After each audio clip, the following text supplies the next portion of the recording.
எப்ப பாரு போன நோண்டிட்டு இருந்தா கண்ணு போயிடும் கோயிந்தா கோயிந்தா பாஸ்ட் ஃபியூச்சரை யோசிச்சு இருந்தா மென்டல் ஹெல்த் கோயிந்தா கோயிந்தா லவ்வர்ஸுக்கு இடையில சந்தேகம் வந்தா அத்தோட லவ் கோயிந்தா கோயிந்தா பேச்சுலர்ல இருந்து ஃபேமிலி மேனானா உன்னோட ஹாப்பினஸ் கோயிந்தா கோயிந்தா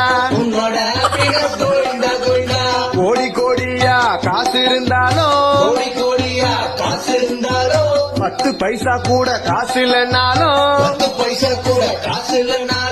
எல்லாரும் ஒரு நாள்